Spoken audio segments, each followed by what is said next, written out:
ce soir, en ce jour du 22 juillet 2026.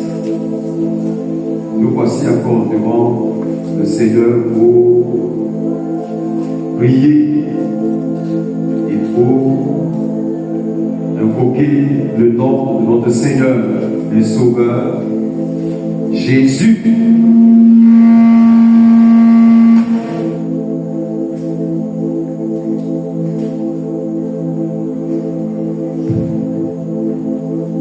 Nous croyons que le Saint-Esprit est avec nous et c'est la raison pour laquelle je voudrais que chacun de nous considère ce qui se passe actuellement. Et nous avons déjà planté le décor. Nous sommes venus prier, nous sommes venus proclamer encore à notre faveur des sujets de prière, sachant que Dieu va nous exaucer. Avant tout propos, nous allons voir quelque chose comme un décor, comme une sémence, en vue de pouvoir prendre maintenant les dispositions qu'il faut pour prier le Seigneur et démanteler tous les réseaux sataniques au nom de Jésus-Christ de Nazareth. Parce que le Seigneur nous a donné la victoire dans le combat spirituel. Il est important.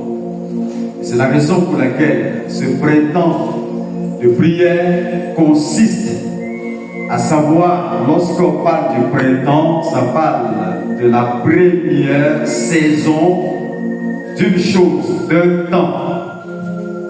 La première saison d'une année est appelée le printemps. La première saison du mois, c'est le printemps. La première saison d'une période donnée, il faut le définir et tu vas trouver que il y a un temps où on commence, il y a un temps où un certain nombre de choses, de décors se doivent être plantés. C'est la raison pour laquelle l'initiative est prise avec la grâce de Dieu ce soir, pour que nous puissions suivre ce moment avec la grâce du Saint-Esprit qui nous a été donné. Et alors, rapidement, nous allons planter le décor et ensuite, on va devoir prier. Genèse chapitre 7, Genèse chapitre 4, verset 7. Dieu dit, certainement si tu agis bien, tu te relèveras. C'est-à-dire que tu relèveras ton visage. Et si tu agis mal, le péché va se coucher sur toi. Genèse chapitre 4, le verset 7. Il s'agit de Caïn.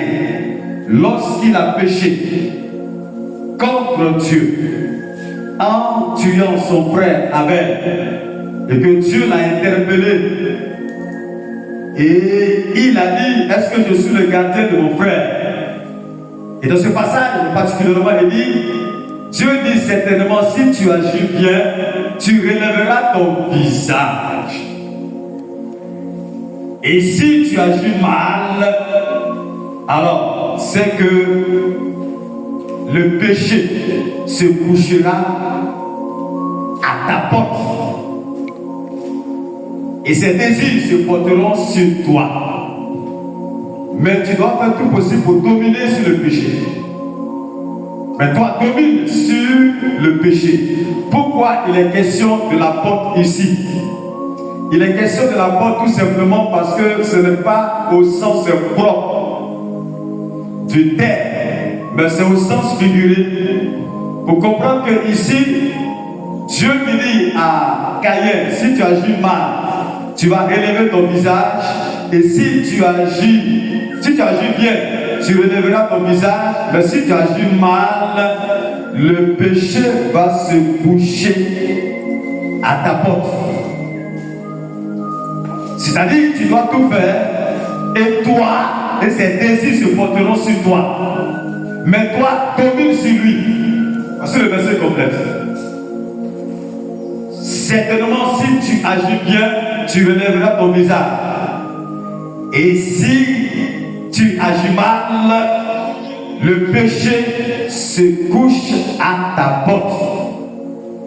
Et ses désirs se porteront sur toi. Mais toi, domine sur lui. Pourquoi est-ce que Dieu lui dit Caïn? C'est que la porte ici nous parle de la localisation,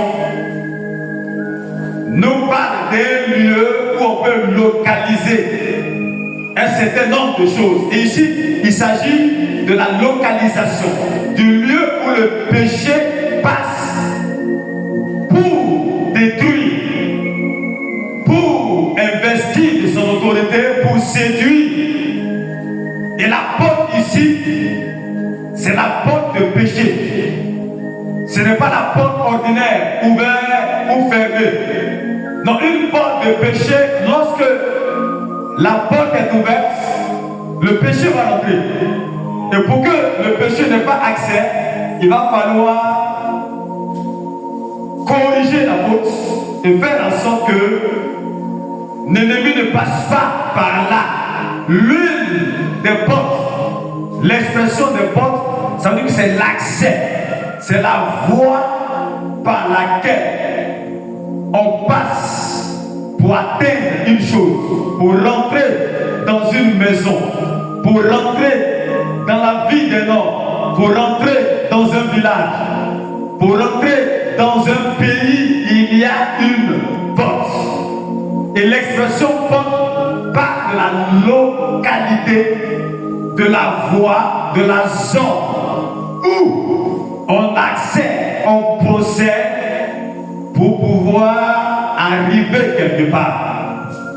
Et si il n'y a pas une identification, si on n'a pas pu identifier, localiser, pour savoir qu'ici, il y a une porte, il y a une présence, il y a un siège, ça sera difficile.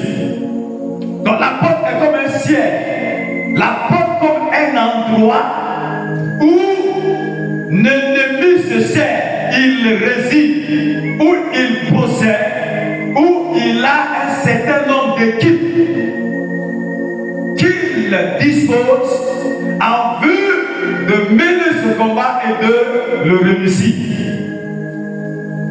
Vous entendez? Je vais prendre Genèse chapitre 22. Genèse chapitre 22, verset 17.